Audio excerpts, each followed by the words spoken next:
तोड़ने के लिए नहीं कहा। देखो ये गुरु का काम है। गुरु जो होता है वे अपने शिष्य के अंदर अहंकार नहीं भरता। चाहते तो गुरु जी कहते थे संसार के लोग नहीं तोड़ पाए, उनको तोड़ के दिखा दे संसार वालों को, अहंकार आ जाता। राम जी को नहीं कहा, उन्होंने कहा कि हे पुत्र उठिए, और उठ करके ये जो जनक जी महाराज और जनक वासियों के अंदर जो ताप आ चुका है, मेटम तात जनक परितापा, धनुष तोड़ने की बात ही नहीं की उन्होंने कहा इसके अंदर जो तम आ चुका है, अज्ञानता आ चुकी है, इसको मिटाना है। क्योंकि हे राघवेंद्र सरकार, आपका प्राकट्य ही जो भव भय भंजन मुनि मन रंजन, आप भव भंजन के लिए आप आए हैं, इसलिए भवचाप को मिटाना आपका परम कर्तव्य है। इसीलिए तो आपका प्राकट्य हुआ है, भव के भंजन करने के लिए, और उस भव के भंजन करने का सुअवसर आ गया है। इसलिए पहला दायित्व आप निर्वहन कीजिए, आप उठिए। भगवान राघवेंद्र सरकार उठे हैं, गुरुदेव को प्रणाम किया, और प्रणाम करके गुरुदेव से कहा, गुरुदेव जैसी आपकी आज्ञा है। आगे वे बढ़ने लगे, धनुष के पास पहुंचे हैं। गुरुजनों को, सारे लोगों को प्रणाम किया, मन ही मन किन प्रणामा। सोचा उल्टा अगर चला जाऊं तो हो सकता है कि स्थितियां बदल जाए, इसलिए मन ही मन में प्रणाम किया। इधर उस धनुष को, भारी धनुष को देख करके पूरे नगरवासी जितने थे वो तो अब श्री जनक जी को ही जड़ कहने लगे, और जनक जी से कहा कि हे जनक जी, हर विधि वेग जनक जड़ताई, लगता है जनक जी आपके अंदर जड़ता आ गई है, इसीलिए इतने बड़े संकल्प आपने किया है। ये संकल्प आपको नहीं करना चाहिए था, पर आपने कर लिया। और जनक जी ने तो इसलिए संकल्प किया था, जनक जी ने ये सोचा था कि ये धनुष को वही उठा सकता है जो सामर्थ्यशाली होगा, दूसरे किसी की हिम्मत नहीं है। कहते हैं कि एक बार भगवती एक हाथ से धनुष को उठा करके सफाई की थी। जनक रोज पूजन होता था उस धनुष का। एक बार जनक जी महाराज कहीं गए हुए थे, उनकी पूजन की जिम्मेदारी थी, तो भगवती सीता महारानी के सामने ये समस्या आ गई कि पूजन हमको करना है। तो पूजन करने के पहले सफाई की जाती है, बिना सफाई के पूजन कैसे? भगवान के यहाँ जाए तो पहले चढ़े हुए फूल आदि तो हटाओगे, सफाई करोगे, तब ना पूजन करोगे, उसी में चढ़ा दोगे। भगवती जगदम्बाई देखा कि कितने दिन से धनुष रखा रहे, सफाई भी लोग ने किए हैं, तो एक हाथ से उठाया और उठा करके रखा, दूसरे हाथ से पूरी सफाई वहां कर दी। और जैसे सफाई करके वापिस रख रहे थे, उसी समय जनक जी आ गए। जनक जी ने देखा, अरे जिनको उठा पाना धनुष को उठा करके तोड़ देगा, क्योंकि हम उसी शक्तिशाली, इससे साक्षात शक्ति है, और शक्ति का विवाह उसी के साथ हो सकता है जो शक्तिशाली हो। इसलिए शक्तिशाली के साथ विवाह करने का संकल्प उन्होंने मन में कर लिया था। जनक जी महाराज सब जानते थे। गुरु जी ने कहा कि थोड़ा उनके अंदर जो विकार है वो दूर कर दीजिए। भगवान उठे, उठ करके प्रणाम किया, गुरुजनों को प्रणाम किया। इतने में भगवती सोचने लगी कि धनुष तू इतना कठोर है, भगवान राघवेंद्र सरकार के हाथ इतने कोमल है, इतने कोमल है, इतने कोमल हाथ है, और आपका स्पर्श करेंगे तू इतना सौभाग्यशाली है, तू तो जड़ हो चुका है।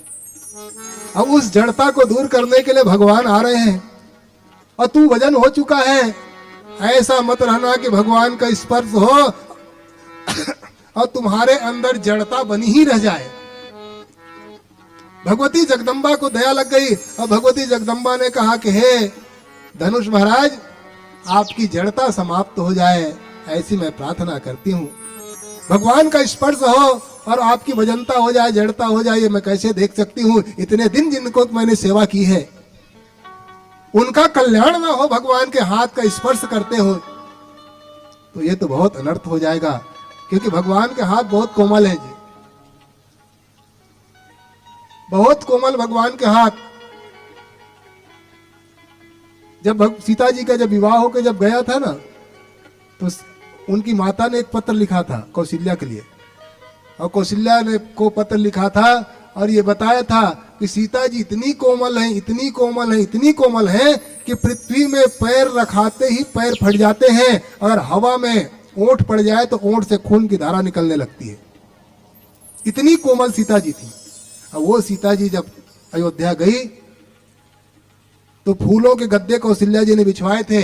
उस फूलों की पंखुड़ियों में जब सीता जी का पैर रखाया तो फूल की पंखुड़ी से सीता जी के पैर कट गए थे और हवा पड़ा तो हवा से ओंठ फट गए थे। इसलिए 6 महीने तक के तो पलंग में ही रखे थे भैया, 6 महीने तक तो उतरने नहीं दी थी।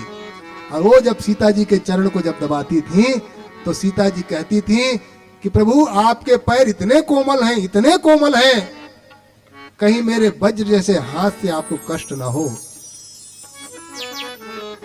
सीता जी के पैर इतने कोमल के फूल की पंखुड़ी से कट गए तो उनके हाथ कितने कोमल रहे होंगे। उस कोमल हाथ से भगवान के पैर दबाती तो कहती भगवान आपके पैर बहुत कोमल हैं, तो आप समझो भगवान के पैर कितने कोमल रहे होंगे। सीता जी के पैर फूल से कट गए तो हाथ कितने कोमल, हाथ कोमल होता ही है पैर से। वो हाथ से चरण दबाती तो कहते चरण आपके कोमल। अब उनके हाथ कितने कोमल फिर भगवान के रहे होंगे। वो कोमल कोमल हाथ, हे धनुष आपके ऊपर आज पड़ने वाले हैं, वो आशीर्वाद तेरे ऊपर भगवान देने वाले हैं, कहीं तू जड़ के जड़ न रह जाए। इसीलिए भगवती सीता स्वयं प्रार्थना करती हैं और प्रार्थना करते हुए कहती हैं कि अरे जड़ सकल सभा के मति में भोरी, असमोहि शंभु चाप गति तोरी। हे शंभु, हे चाप, भगवान शिव के तेरी सदगति हो जाए, इसी सदगति करने के लिए भगवान यहाँ पधारे हैं, इसलिए जड़ के जड़ न रह जाओ। तो धनुष ने कहा चर्चा करते हुए सीता महारानी से कि मैया मैं तो जड़ का जड़ हूं, इस जड़ को कहां रखूं, कहां करूं इस जड़ को, क्योंकि जड़ को हटाए बिना मेरी जड़ता जा नहीं सकती है, इसलिए आप बताइए। तब सीता जी कहती हैं सकल सभा के मति भय भोरी, ये जितनी सभा है ना ये सब सभा जड़ हो गए हैं, इसलिए जड़ में जड़ को डालना दोष नहीं है, चैतन्य में जड़ डालना दोष है। जैसे शुद्ध पानी में खराब गंदा पानी मिलाना दोष है, पर गंदे में गंदा डाल देना ये कोई दोष नहीं है। इसलिए सारी सभा इस समय जड़ सी हो रही है, इसलिए भगवती ने कहा निज जड़ता लोगन पर डारी, अपनी जो जड़ता है ये जड़ में ही डाल दो और जड़ में डाल करके आप स्वयं हल्का हो जाओ, आप चैतन्य हो जाओ। और जैसे चैतन्य हो गए तो चैतन्य होते ही आपकी सद्गति हो जाएगी। उस धनुष ने स्वीकार किया है, धनुष ने स्वीकार किया, जड़ता लोगों पे डाल दी। भगवान गए स्पर्श करते हैं, स्पर्श करके जैसे उठाया तो बंधुओं भगवान को उठाते हुए, भगवान को तोड़ते हुए ये किसी ने देखा नहीं, केवल लोगों ने सुना कि कुछ भयंकर आवाज आई है, श्री तुलसीदास जी की भाषा में।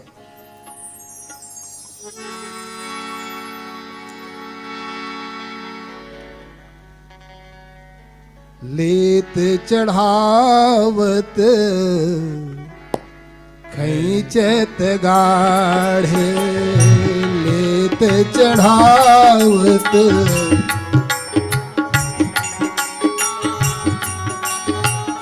लेत चढ़ावत खैचत गाढ़े, लेत चढ़ावत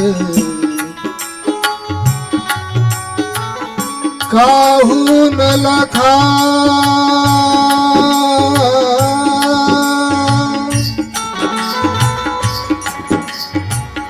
काहू न लखा, देख सब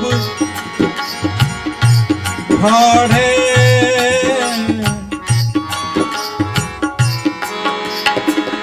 लेत चढ़ा खैचत गाढ़े, लेत चढ़ा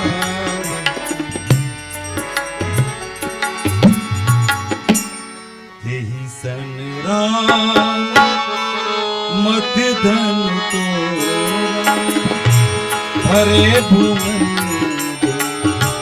घोरे कठोर, यही सन राम मध्य धन तोरा, हरे भुवन घोर। बंधुआ लेते हुए, चढ़ाते हुए, खींचते हुए किसी ने देखा नहीं। अब देखे जब तोड़े तब ना देखे, केवल आवाज सुनी। बंधुओं, राम जी ने धनुष नहीं तोड़ा। अगर तोड़ा होता तो कोई ना कोई तो देखते, कोई तो देखता, एक तो कोई देख लेते, पर किसी ने देखा ही नहीं।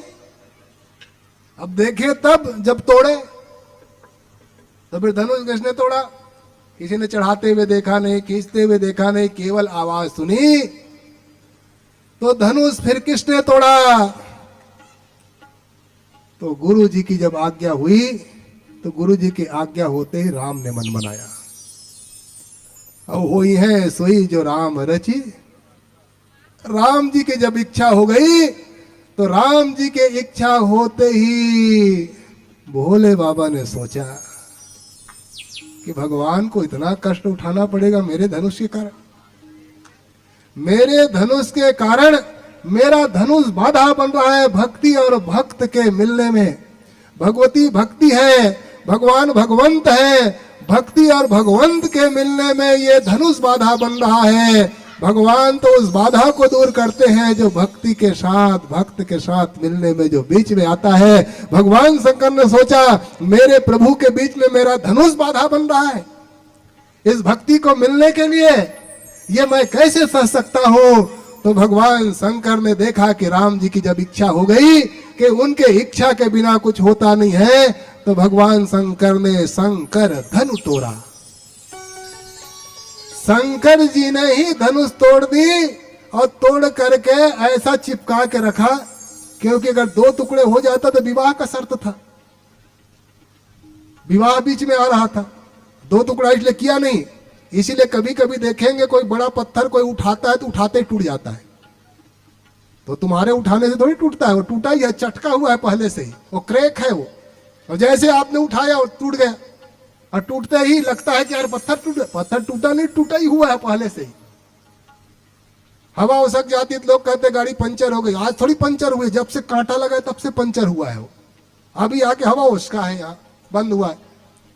जैसे भगवान ने उनको उठाया, भगवान के उठाते ही, छूते ही वो धनुष दो टुकड़े में हो गया, क्योंकि पहले इसी सारी व्यवस्था करके भगवान भूत भावर रख दिए थे। इसलिए उठाते ही, इसलिए तोड़ते हुए किसी ने बंद हो देखा नहीं। बोलो राघवेंद्र सरकार।